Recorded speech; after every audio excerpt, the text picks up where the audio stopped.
Well, as Leeds United scrape through to the next round of the FA Cup, the talking point that seems to be surrounding social media right now is Mateo Joseph. Is he good enough? Do we need to replace him, or are the fans being rather harsh? We'll talk about it in today's 5 Things We've Learned from Leeds United 1, Harrogate Town 0.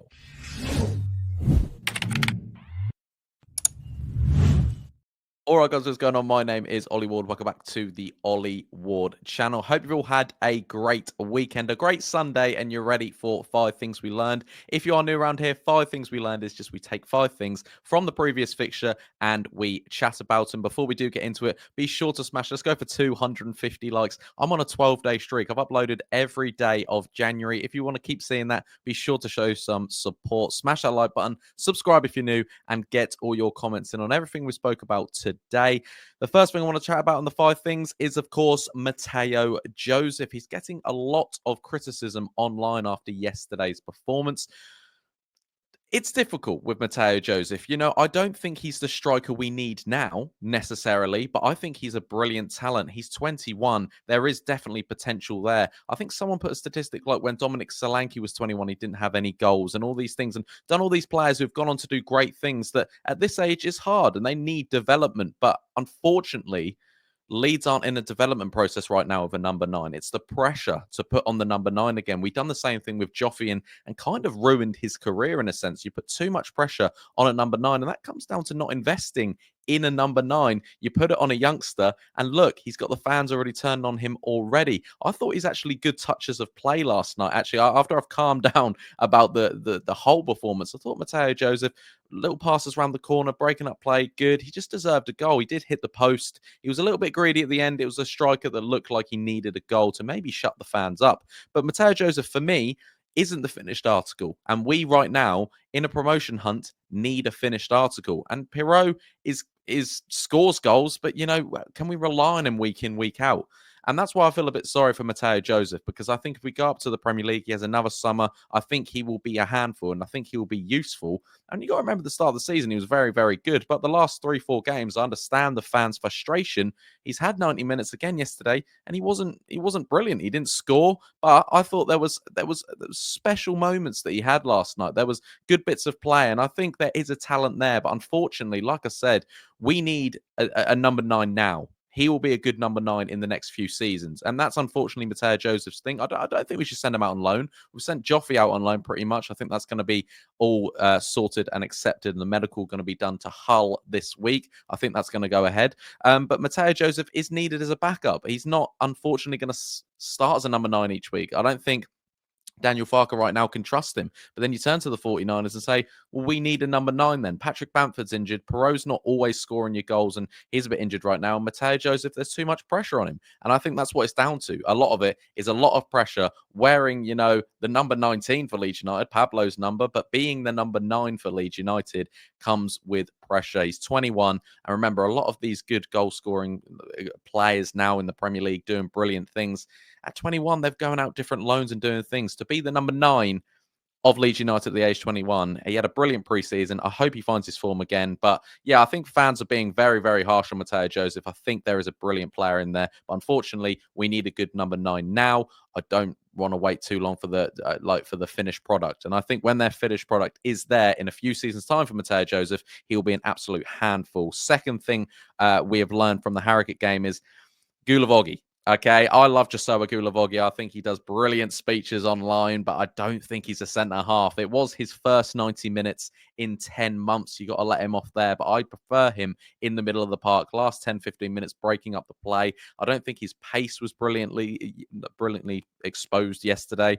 I think he could have given away a penalty as well. But the thing is, it's hard with Guilavogui because you can't hate him. But he just definitely, for me, Josuha is not a centre-half. I know he's played there in his career, but he's getting on a bit now. 33, 34 years of age, I believe Josuha is. And yeah, I believe he's a good midfield to bring on. And also, it's Harrogate. There wasn't a massive risk, but actually they showed a good fight. And yeah, Guilavogui kind of looked a bit at times yesterday like he was the League 2 centre-half. But either way, I love him. Just don't think he's a centre-half. Number 3, or the third thing we've learned from the Harrogate game is Solomon and Ramazani, for me, need to start. Solomon is probably our best player right now. I want to know what you guys think. Let me know in the comments down below. But based on form, especially 2025, I'd say Manor Solomon has been Leeds United's best player so far, and he needs to play. He needs to start. And look what he done yesterday. Another moment of magic down that left wing, whipped it in. Lovely header by Ramazani. Ramazani got his first, start in a long time after the injury.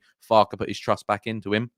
He scored and also he created chances. He was very, very good. I think you could play maybe Solomon on the right. The thing is, they probably both prefer playing on the left-hand side. But I don't mind Solomon going into 10, neither Ramazani. I don't mind it at all. But I think them two need to start. Unfortunately for Gnonto, yes, he works hard. He works his socks off every game. But there just needs to be something a bit more from Willy Gnonto for me. And Dan James, the last sort of 3-4 games, has turned into a bit of an old Dan James self, which I don't like to see because, again, he was our best attacker this season, 100%. And the back end of last season, I thought he was brilliant as well. He's gone into his old habits again, just shooting at odd times. I don't think Mateo Joseph helped him yesterday when he put a pass right near the end of the game. Too far for Dan James to get there. But Dan James, the quickest player in the league. Put a ball over to him. He's got plenty of time, and he's very quick. He's very good. But for me right now, Solomon and Ramazani need to start. I think they were both brilliant yesterday. And obviously, it's just Harrogate. But remember, this is 5 things we've learned from yesterday, not the whole season. But I do think Solomon and Ramazani should start our next game.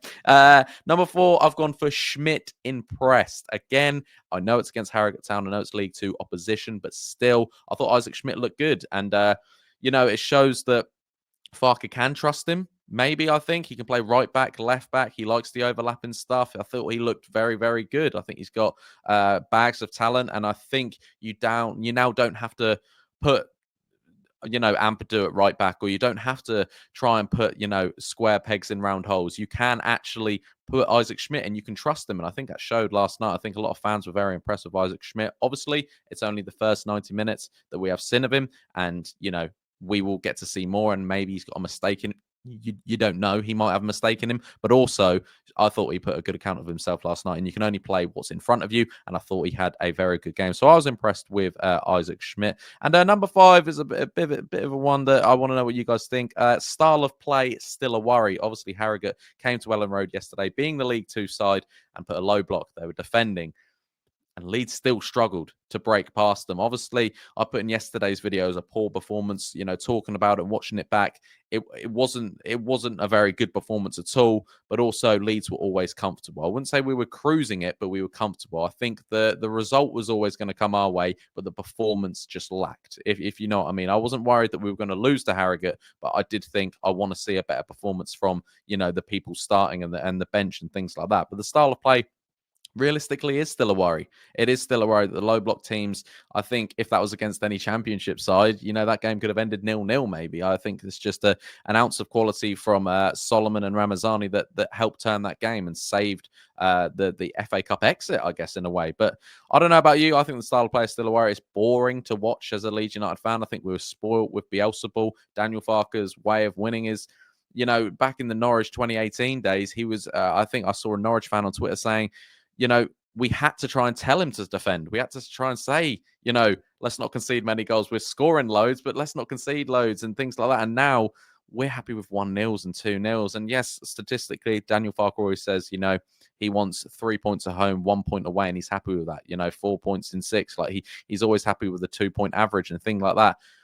Which, fair enough, if that's going to get us back to the Premier League. But then how do you then take that into the Premier League? I don't know, but we shouldn't be worrying about the Premier League yet. This is the 5 things we learned via Harrogate. Let's go through it one more time. Mateo Joseph, I think we've got to give the guy a bit of time. We want a finished product, number 9, and he's not there yet, but I do not think he's bad. I don't think we should sell him. I don't think he gets the overreaction that everyone's doing on Twitter. Number 2, Guilavogui, love him, but he's not a centre-half. Number 3, Solomon Ramazani need to start our next game. 4, Schmidt impressed. And 5, style of play still a worry. Let me know what you guys think in the comments down below. I've been Ollie Ward. You guys have been excellent, and I'll catch you in the next video. Cheery. Oh.